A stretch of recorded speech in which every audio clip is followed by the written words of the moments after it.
19 ऐसे किसान हैं जिन्होंने ई केवाईसी नहीं कराया है।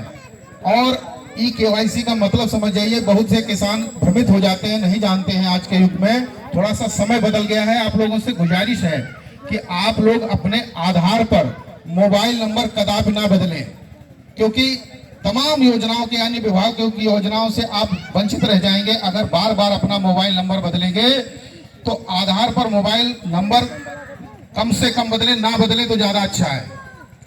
तो सबसे पहले आपको बताएंगे कि जो ई केवाईसी नहीं कराए हैं वो या तो अपने लोकवाणी केंद्र पर जाकर के ई केवाईसी कराएं।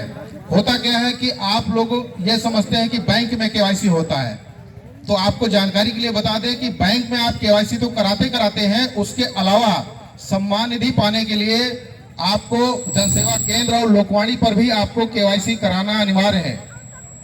आप लोकवाणी पर नहीं कराते हैं और बैंक में कराने की बात कह देते हैं कि हमने करा लिया, तो ये आपको स्वयं जाकर के कराना पड़ेगा, क्योंकि वहां अंगूठा लगता है। और अपना आधार किसी बैंक में जमा करके या दे करके लौट मत आइए, वहां आप रुकिए और कराइए। इसके अलावा किसी अन्य दिक्कत आदमी को कोई भी किसी भी तरीके का पेपर कागज मत दीजिए। इसके बाद आपको बताएं कि NPCI, national payment corporation of India, ये एक रिजर्व बैंक ऑफ इंडिया का पोर्टल है और इसी के माध्यम से सारी जो है भारत सरकार द्वारा अनुदान हस्तांतरित होते हैं। तो एनपीसीआई जो है ये आपको संबंधित बैंक जहां आपका शाखा में खाता है उसी शाखा में जाकर के आपको एनपीसीआई लिंक कराना होता है अंगूठा लगा करके। अगर वहां असुविधा हो रही है, बैंक वाले नहीं सुन रहे हैं, तो आप जो है कुछ मत करिए, सीधा पोस्ट ऑफिस चले जाइए। डाकखाने में आपको 200 रुपए दे करके और आधार और मोबाइल नंबर देना है और अंगूठा लगा करके वहां 1 मिनट में आपका खाता खुल जाता है और वो खाता आपका सीधा एनपीसीआई से लिंक हो जाता है। इसमें किसी और कहीं लिंक कराने की जरूरत नहीं है। फिर भविष्य में जो भी आपकी ऐसी किस्तें जो रह गई हैं, 4 किस्त, 5 किस्त, 2 किस्त, वो सारी किस्तें आपकी जो है उसी खाते में आ जाएंगी और अगली किस्त जल्द ही आने वाली है।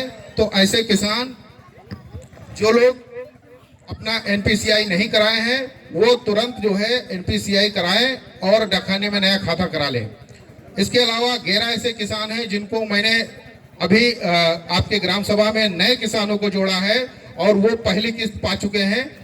अगर इसके अतिरिक्त कोई किसान छूट गया है जिसकी जल्दी ही जमीन विरासत के रूप में या वसीयत के रूप में आई है बच्चों के नाम, तो वो नया आवेदन कर सकते हैं और नया आवेदन कर करके आप अपना आधार, बैंक पासबुक, खतौनी, घोषणा पत्र और आवेदन पत्र ये हमें जमा कर दें और 1 हफ्ते के अंदर हम लोग उसको जो है तहसील पोर्टल से अग्रिम कार्रवाई के लिए उसको भारत सरकार के लिए हम लोग भेज देते हैं।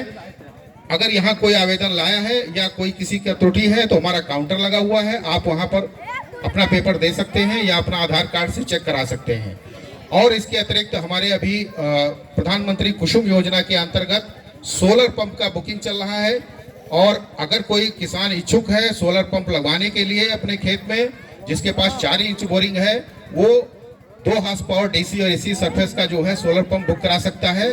बुकिंग चल रही है और ऐसी तमाम योजनाएं हमारे कृषि विभाग द्वारा जो ऑनलाइन तरीके से आप लोगों को लाभ पहुंचाती हैं। सारी योजनाएं ऑनलाइन हैं, इसमें किसी बिचौलिए की किसी चीज की जरूरत नहीं है। आप अपना स्वयं मोबाइल से, एंड्रॉयड फोन से, आजकल सभी के हाथों में एंड्रॉयड फोन है, तो ये सारी चीजें आप स्वयं ऑपरेट कर सकते हैं। इसी बातों के साथ मैं अपनी वाणी को विराम देता हूं। धन्यवाद।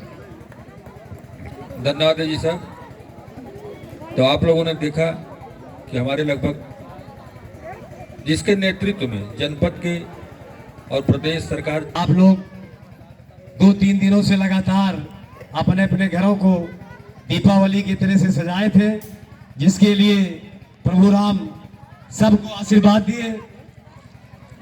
अभी वीडियो साहब ने कहा कि 2 शब्द आशीर्वाद लिया जाए, लेकिन वीडियो साहब इतना बढ़िया बोल देते हैं कि उसके बाद कुछ बोलने के लिए बचता ही नहीं है कि क्या बोला जाए। जब आप सारी योजनाओं के बारे में, सारा जो भी राजनीतिक मंच, सब के बारे में आपको जानकारी है प्रभु की कृपा से, तो सबसे पहले मैं अतिथि हमारे जो आना है, बस चंद लम्हों में आपके बीच पहुंचने वाले हैं। मैं